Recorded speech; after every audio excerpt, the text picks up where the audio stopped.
भौजी, तुम सदा सफ़ेद धोती क्यों पहनती हो? मैं क्या बताऊं मुन्नी। क्यों भौजी, क्या तुम्हें अम्मा रंगीन धोती नहीं पहनने देती? नहीं मुन्नी, मेरी किस्मत ही नहीं पहनने देती। अम्मा भी क्या करें। किस्मत कौन है भौजी? वो भी क्या अम्मा की तरह तुमसे लड़ा करती है और गालियां देती है?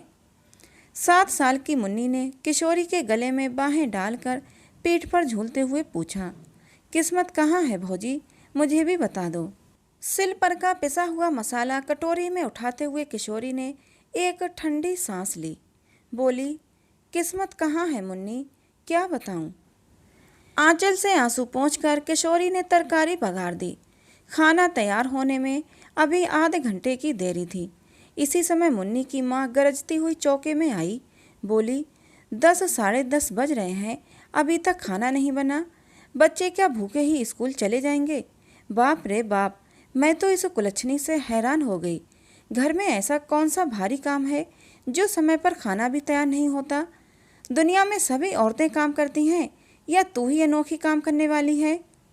एक सांस में मुन्नी की माँ इतनी बातें कह गई और पटा बिछाकर चौके में बैठ गई। किशोरी ने डरते डरते कहा, अम्मा जी, अभी तो 9 ही बजे हैं, आधे घंटे में सब तैयार हो जाता है, तुम क्यों तकलीफ करती हो? चिमटा खींचकर किशोरी को मारती हुई सास बोली, तू सच्ची और मैं झूठी। 10 बार रांड से कह दिया कि जबान न लड़ाया कर, पर मुंह चला ही जाती है। तू भूली किस घमंड में है? तेरी सरीखी 50 को तो मैं उंगलियों पर नचा दूं। चल हट, निकल चौके से। आंखें पोंछती हुई किशोरी चौके से बाहर हो गई। जरा सी मुन्नी अपनी माँ का ये कठोर व्यवहार विस्मय भरी आंखों से देखती रह गई। किशोरी के जाते ही वो भी चुपचाप उसके पीछे चली, किंतु तुरंत ही माता की डांट से वो लौट पड़ी। इस घर में प्रायः प्रतिदिन इसी प्रकार का व्यवहार होता रहता था। बच्चे खाना खाकर समय से आधे घंटे पहले ही स्कूल पहुंच गए। खाना बनाकर जब मुन्नी की माँ हाथ धो रही थी, तब उसके पति राम किशोर मुवक्किलों से किसी प्रकार की छुट्टी पाकर घर आए। सुनसान घर देखकर बोले, बच्चे कहाँ गए सब? नथुने फुलाती हुई मुन्नी की माँ ने कहा, स्कूल गए और कहाँ जाते, कितना समय हो गया, कुछ खबर भी है? घड़ी निकाल कर देखते हुए राम किशोर बोले, अभी 9:30 ही तो बजे हैं, मुझे कचहरी भी तो जाना है ना। मुन्नी की माँ तड़प कर बोली, जरूर तुमने सुन लिया होगा, दुलारी बहू ने 9 कहा और तुम 9:30 पर पहुँच गए, तो इतना ही क्या कम किया? तुम उसकी बात कभी झूठी होने भी दोगे? मैं तो कहती हूँ कि इस घर में नौकर चाकर तक का मान मुलाहिजा है, पर मेरा नहीं, सब सच्चे और मैं झूठी। कह के मुन्नी की माँ जोर जोर से रोने लगी। मैं तो ये नहीं कहता कि तुम झूठी हो, घड़ी ही गलत हो गई होगी, फिर इसमें रोने की तो कोई बात नहीं। कहते कहते रामकिशोर जी स्नान करने चले गए। वे अपनी स्त्री के स्वभाव को अच्छी तरह जानते थे। किशोरी के साथ वो कितना दुर्व्यवहार करती है, ये भी उनसे छिपा था। जरा जरा सी बात पर किशोरी को मार देना और गाली दे देना तो बहुत मामूली बात थी। यही कारण था कि बहू के प्रति उनका व्यवहार बड़ा ही आदर और प्रेम पूर्ण होता था। किशोरी उनके पहले विवाह की पत्नी के एकमात्र बेटे की बहू थी। विवाह के कुछ ही दिन बाद निर्दयी विधाता ने बेचारी किशोरी का सौभाग्य सिंदूर पोंछ दिया। उसके मायके में भी कोई न था। वो अभागिनी विधवा सर्वथा दया ही की पात्र थी। किंतु ज्यों ज्यों मुन्नी की माँ देखती कि रामकिशोर जी का व्यवहार बहू के प्रति बहुत ही स्नेहपूर्ण होता है, त्यों त्यों किशोरी के साथ उनका द्वेष भाव बढ़ता जाता। रामकिशोर अपनी इस पत्नी से बहुत दबते थे। इन सब बातों को जानते हुए भी वो किशोरी पर किए जाने वाले अत्याचारों को रोक ना सकते थे। 100 की सीधी बात तो ये थी कि पत्नी के खिलाफ कुछ कह के वे अपनी खोपड़ी के बाल न नुचवाना चाहते थे। इसीलिए बहुधा वे चुप ही रह जाया करते थे। आज भी जान गए कि कोई बात जरूर हुई है और किशोरी को ही भूखी प्यासी पड़ा रहना पड़ेगा। इसीलिए कचहरी जाने से पहले किशोरी के कमरे की तरफ गए और कहते गए कि भूखी ना रहना बेटी, रोटी जरूर खा लेना, नहीं तो मुझे बड़ा दुख होगा। रोटी जरूर खा लेना, नहीं तो मुझे बड़ा दुख होगा। राम किशोर का ये वाक्य मुन्नी की माँ ने सुन लिया। उसके सिर से पैर तक आग लग गई। मन ही मन सोचा, इस चुड़ैल पर इतना प्रेम, कचहरी जाते जाते उसका लाड़ कर गए, खाना खाने के लिए खुशामद कर गए। मुझसे बात करने की भी फुर्सत न थी। खाएगी खाना, देखती हूँ क्या खाती है, अपने बाप का हाड़। मुन्नी की माँ ने खाना खा चुकने के बाद सबका सब खाना उठाकर कहारिन को दे दिया और चौका उठाकर बाहर चली गई। किशोरी जब चौके में गई तो सब बर्तन खाली पड़े थे। भात के बटुए में 2-3 कण चावल के लिपटे थे।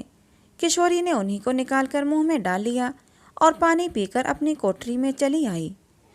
आज रामकिशोर जी कचहरी में कुछ काम न होने के कारण जल्दी ही लौट आए। मुन्नी की माँ बाहर गई थी। घर में पत्नी को कहीं न पाकर वे बहू की कोठरी की तरफ गए।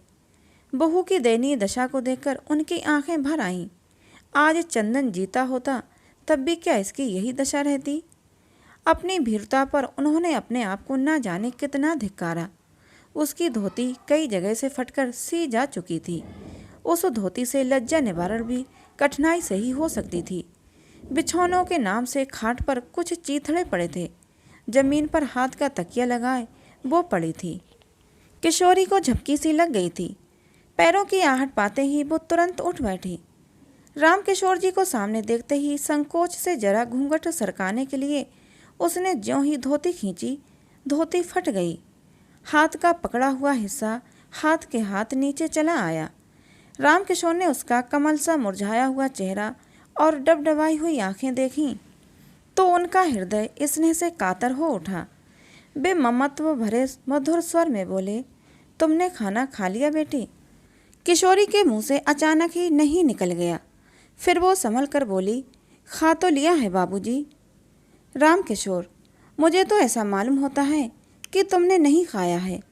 किशोरी कुछ न बोली। उसका मुंह दूसरी ओर था।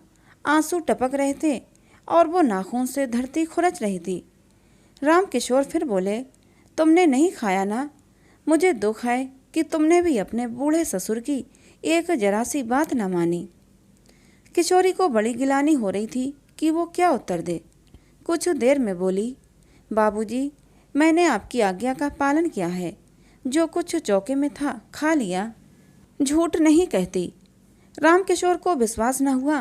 कहारिन को बुलाकर पूछा तो कहारिन ने कहा, मेरे सामने तो बहू ने कुछ नहीं खाया। माँ जी ने चौका पहले ही से तो खाली कर दिया था। खाती भी तो क्या खाती। पत्नी की नीचता पर कुपित और बहू के सौजन्य पर रामकिशोर जी पानी पानी हो गए। आज उनके जेब में 50 रुपये थे। उनमें से 10 निकालकर वे बहू को देते हुए बोले, ये रुपये रखो बेटी, तुम्हें यदि जरूरत पड़े तो खर्च करना। इसी समय आंधी की तरह मुन्नी की माँ ने कोठरी में प्रवेश किया। बीच से ही रुपयों को झपट कर छीन लिया। वो किशोरी के हाथ तक पहुँच भी न पाए थे। गुस्से से तड़प कर बोली, बाप रे बाप, अंधेर हो गया।